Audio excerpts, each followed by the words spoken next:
Hello students and friends, आज हम देखेंगे समय का इतिहास। ये हिस्ट्री के बेसिक की एक श्रृंखला है। सारे सब्जेक्ट का बेसिक मैं बताऊंगा आपको।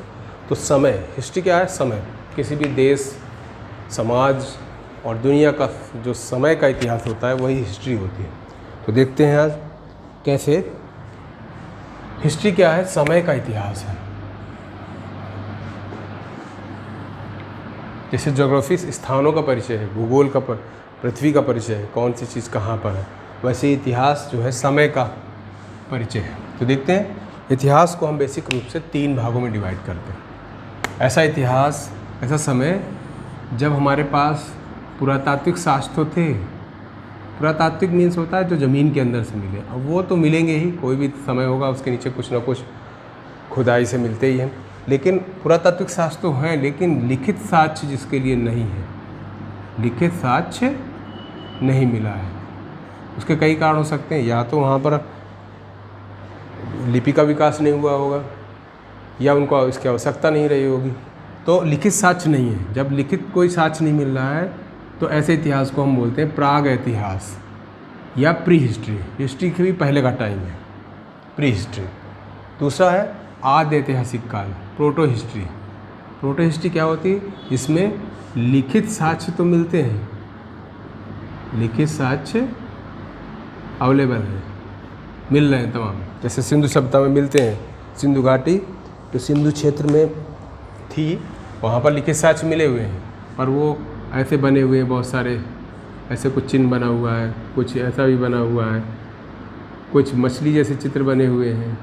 अब इनका मतलब उनको पढ़ा नहीं जा सका है।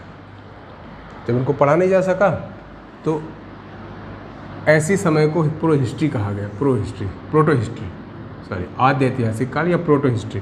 यानी जिसमें लिखित साक्ष्य हैं, अवेलेबल तो हैं, लेकिन पढ़ा नहीं जा सका। क्या पढ़ा नहीं जा सका? ऐसा समय जिसको लिखित साक्ष्य तो है लेकिन पढ़ा नहीं जा सका, उसको क्या बोलते हैं? आद्य ऐतिहासिक या प्रोटो हिस्ट्री। और जिसमें लिखित साक्ष्य थे ही नहीं, पढ़ने का कोई सवाल नहीं, वो प्री हिस्ट्री था। ये ध्यान रखना है। तीसरा ऐतिहासिक काल, जिसमें हमने भी क्या शर्त रखी थी? लिखित साक्ष्य के बारे में हम कर रहे थे। पुरातात्विक साक्ष्य तो सबके मिलते हैं, लिखित साक्ष्य मिला भी है और उसको पढ़ा भी जा सका है, पढ़ लिया गया। और वो पुरातात्विक साक्ष्यों से, यानी ज़मीन से या पुरानी चीज़ों के जो अवशेष मिले उनसे मैच भी कर रहा है, तो वो इतिहास पूरा ऐतिहासिक काल है। यानी कि वो 100% फिक्स है कि वो ऐसा हुआ है। लेकिन इन के बारे में हमें, दोनों के बारे में एक्चुअल में नहीं पता रहता है कि ये सही है कि नहीं, संभावनाओं पे रहता है। जैसे सिंधु घाटी की सभ्यता केवल उत्खनन, यानी इनमें जो हमने पुरातत्व से खोज करी उन्हीं के आधार पे है। और वैदिक संस्कृत में पुरातत्व से संबंधित चीज़ मैच नहीं कर रही है। इसमें केवल जो वैदिक साहित्य लिखा गया है, लिखा गया है, वो भी बाद में लिखा गया है, इस टाइम में नहीं लिखा गया, उसके आधार पे है। तो ये मैच नहीं कर रहे एक दूसरे से, यानी पक्का इतिहास नहीं है ये। ऐतिहासिक काल की शुरुआत इस तरह से कहाँ से हो रही है? ये जब लिखित साक्ष्य मिले, उनको पढ़ा जा सका है, वो पुरातात्विक साक्ष्यों से मैच करते हैं।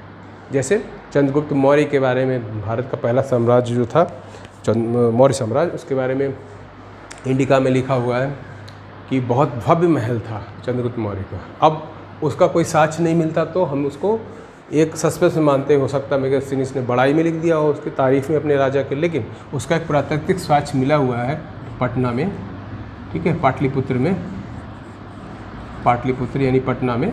तो अब जब वो लिखित साक्ष्य से पुरातात्विक साक्ष्य मैच कर रहा है तो ये ऐसी बातें पूरा बिल्कुल 100% सही हो जाती है। अब देखते हैं, तो इतिहास को हम कितने भागों में बांटते हैं?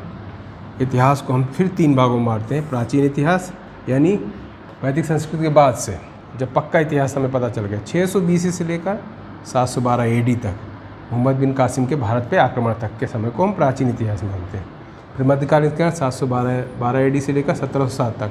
1707 क्या है? औरंगजेब की मृत्यु तक। और औरंगजेब की मृत्यु के बाद फिर अंग्रेज़ों का राज्य यहाँ प्रभाव बढ़ जाता है, तो 1707 से लेकर अभी तक का इतिहास, वो सब आधुनिक इतिहास में रहता है। तो कितना सिंपल है, बस इसको एक बार दिमाग में बिठाना है। ये समय का इतिहास और ऐतिहासिक विभाजन। समय का इतिहास ये है जिनके बारे में लिखित साक्ष्य मिले ही नहीं है, वो प्रागैतिहासिक काल, प्री हिस्ट्री। जिसमें ऐतिहासिक साक्ष्य मिले हैं, लिखित साक्ष्य मिले हैं लेकिन पढ़े नहीं जा सके, वो प्रोटो हिस्ट्री। और जिन साक्ष्यों को हमें लिखित साक्ष्य भी मिले हैं, उनको पढ़ा भी जा सका है और पुरातात्विक स्रोतों से वो मैच भी कर रहे हैं, वो इतिहास है पूरी तरह से।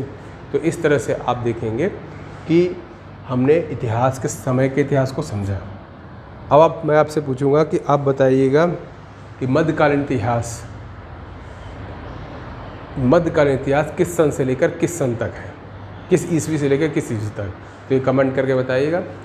और वीडियो अगर पसंद आया तो इसे लाइक करिए और अपने दोस्तों के बीच में और जहाँ जहाँ आपके हो सकता है संभव है वहाँ पर इसको शेयर भी करिए, जिससे कि ऐसे ही अच्छे वीडियो आपको निरंतर मिलते रहें।